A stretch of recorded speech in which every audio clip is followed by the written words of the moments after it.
Imagine if you could stretch time like an elastic band. Need an extra hour to study for that exam? No problem, just pull out some more time. Have a big project due tomorrow that you haven't even started? Just expand the day to fit it all in. If only it were that easy, right? The truth is, as students, time is one of the most limited resources we have. And no matter how hard we try, there is still only 24 hours in a day. Or are there? Obviously, we can't add more hours to the day, but there are ways to use the time that you do have more intentionally. And what do I mean by intentionally? Well, as someone who's worked with thousands of students across the world, I see that the problem that most students have is they don't actively manage their time.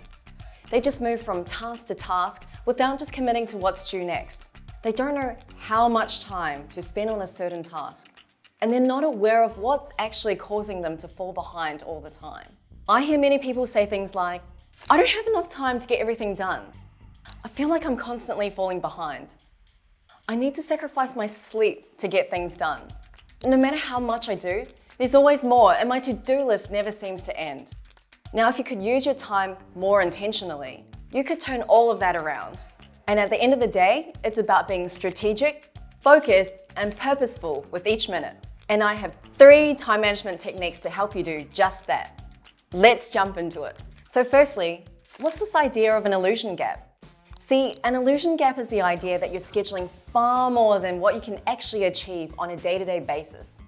Many students go through their day-to-day schedules as if it was a fantasy. They think that by scheduling lots and lots of things, they'll be able to get lots and lots of things done, yet they somehow seem to fall behind. And why is that? Well, there's a huge missing piece called self-awareness. Most students are not conscious of how much they can realistically schedule and how they spend their time.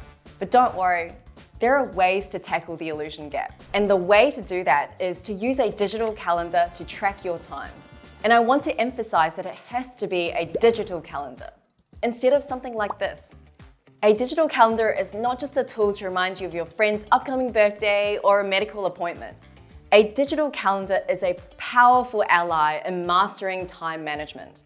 You should use it to plan how you're going to spend your time for the entire day or even your entire week. How much time exactly should you be allocating to your biology research assignment? And how much time should you be allocating to your physics exam revision? Every major activity that you want to do, you should be putting on your calendar. Planning every major event or activity helps ground you in reality and bursts that illusion bubble. But why does it have to be digital? A digital calendar provides you with a neat and convenient visual overview of your tasks. This super clean overview helps you organize your time efficiently. Take a look at what this student has. School ends at 4 p.m. They've got volleyball practice from 4:30 to 7 p.m. 3 days a week. They've also got group discussion on Monday at 8 p.m. plus multiple assignments due soon and tests coming up, as well as a mountain of homework to complete by the weekend. It's almost impossible to organize the schedule if I were to use a physical calendar. There are just way too many activities to squeeze in. If you were to use a physical calendar, it would be utter chaos if you needed to rearrange the activities or the timings. And on top of this, there is one other thing that makes using digital calendars more useful than anything else. You want to take a guess? You can pause this video to have a think about it. All right, let me share it with you. A digital calendar helps you benchmark your efficiency. How does it do this? Well, a digital calendar is a powerful weapon to increase your efficiency because it gives you clarity. It visually represents your tasks as blocks of time so neatly that you'll never forget how long you actually have for each activity. And when you're done with a task, you can naturally look back at your calendar and see whether you're on track or if you went over or under your planned limit. And then you can go ahead and update your calendar to reflect how long it really took. By using a digital calendar, you become more aware of how much time you're spending on each activity.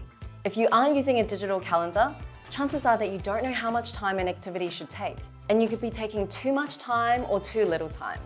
And since you're keeping it all in your head, it just makes everything so much more stressful because you feel like there's a mountain of things that you need to do. And there's no way to do all of these tasks at once. Yet, in a situation like this, most people choose to tough it out and charge on with brute force, thinking that somehow, by cranking their productivity up to 11, they can complete this mountain of tasks.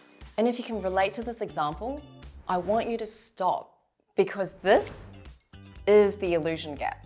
Instead of falling into the illusion that you can complete all your tasks in a day, be intentional with your scheduling. Plan it out on a digital calendar.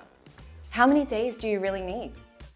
If you're not intentional with your planning, basically not being careful and detailed about how much time each task requires, then you're just being complacent. And complacency makes you prone to falling into that illusion that you can accomplish all tasks in a day, where in fact, it's just not possible. So once you start using a digital calendar, you'll also want to start tracking the hours that you spend on a task. You can't improve your time management skills if you never track. Not tracking your time is like you living in a fantasy world, but you're actually in the real world. Your perception of reality will always be false. So when you're tracking, you're really just building self-awareness. Picture this. You've got a massive history exam in 4 weeks, and you're planning to revise 12 chapters over the next few weeks. But how long will each chapter really take? Many students dive headfirst into planning their timetable without having a realistic idea of how long it takes to revise, say, a chapter or a topic. So you often rely on gut feelings about time, but feelings can be deceiving. Perhaps last week you felt that the chapter on Asian Pacific history took 4 hours, but did it really? Or did you only need 1 hour to get the job done, yet spent 3 hours scrolling mindlessly through social media? The perception versus reality gap is where your time management issues start to creep in. And you'll realize that this inaccurate estimation really messes up how you should plan your digital calendar.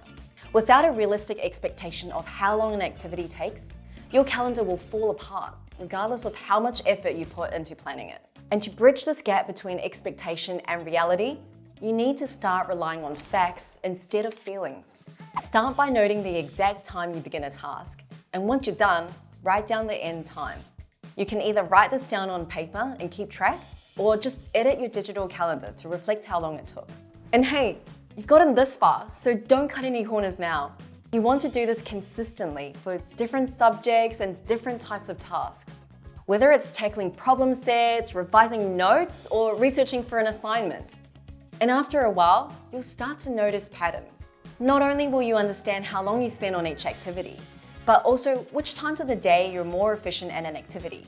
Maybe revising takes longer in the evenings because there are more distractions around. Or perhaps math problems are done quicker in between heavy content subjects. These insights on what works for you are golden. And by documenting and reflecting on these durations, you move from estimating to informed planning. This small shift from guessing to knowing is the cornerstone of creating a solid digital calendar. And now you're on your way to using a new and awesome digital calendar and closing that illusion gap. But wait, even if you've broken out from the matrix and you're now tracking your time on a digital calendar, there's still a problem. There is one single trap almost all students fall into when starting to track their time digitally, and that is an overly packed schedule. You need to combat an overly packed schedule with step number 2, managing the overflow. Calendars have a tendency to end up overflowing, but it's about managing the uncertain events that pop up. Take a look at this. At first glance, you might think, wow, what an awesome calendar. But is it really? I know many people try to schedule and plan their calendars like this. Maybe you do as well. Trying to squeeze every ounce out of every day. Filling every slot thinking, this is it, this is the perfect calendar.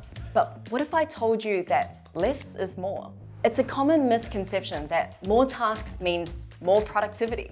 Very often you try to cram more tasks into your calendar, but that's just delusion. You're lying to yourself that you can get so much work done when in fact, it's just not possible. A tightly packed schedule, though it may look impressive, is also extremely fragile. A single disruption, be it unexpected events or a temporary lapse in motivation, can make your schedule fall apart. And it will happen because real life is unpredictable. That birthday party that you forgot about, or that extra chapter that you didn't expect, they all need space. Enter the art of underscheduling. By giving yourself some breathing room, you're not only preparing for the unexpected, but also combating burnout. You might think that you could sacrifice some sleep to squeeze out more time for unexpected events. And while it might be tempting to trade sleep hours for more study time, It's a risky business. You might win 2 extra hours today, but the sacrifice in your energy and efficiency for the next few days, it's just not worth it. You'll be buried in so much sleep debt that it's more likely that your tightly packed schedule cracks and falls apart later. So remember the golden rule here: less is more. You need to underschedule when creating your timetable. If you're not conscious about this, your schedule will naturally overflow because there's a never-ending waterfall of tasks. One tip is to make sure that when you're planning blocks of activities in your calendar, leave around a 15 to 30-minute gap between each activity. This gives room for your calendar to breathe. It also makes your schedule less likely to overflow. And if you're ever unsure how long a task will take, always allocate more time to it. I understand that this will mean you can fit fewer tasks into your calendar. It's a bold and scary move to remove items from your to-do list. But remember, planning isn't just about filling slots. Planning is about creating a sustainable path to your goals. And by underscheduling, you set yourself up for success rather than setting yourself up for overwhelming collapse. You've got to ingrain the idea that less is more into your brain. So let's wrap up what we've learned today. First, we talked about using a digital calendar. A digital calendar like Google Calendar allows you to visually plan out your tasks and schedule. It also helps you benchmark your efficiency so you can see where your time is actually going. Secondly, we discussed the importance of tracking your time. By tracking how long tasks actually take, you can make more realistic schedules instead of relying on gut feelings. Use a timer or an app to note start and end times. And finally, we covered avoiding overscheduling. It's tempting to pack your calendar full, but underscheduling creates that wiggle room. Leave some buffer time in your schedule for the unexpected. Implementing these 3 time management best practices can transform how you work and study. And to help you put these tips into action, we've created a free time management checklist you can download using the link in the video description. The checklist summarizes the key steps covered in this video so you can stick it on your wall and refer to it anytime. No more last-minute scrambles, all-nighters, and chronic stress. Just smooth, focused sailing towards your goals. Now, if you found these tips helpful, please share this video with a fellow student or friend who could use better time management. And don't forget to like, comment, and subscribe to stay up to date on more videos. Let me know in the comments what time management challenge that you struggle with the most, and if you have any other questions. I'm happy to help. Thanks for watching, and I'll see you next time.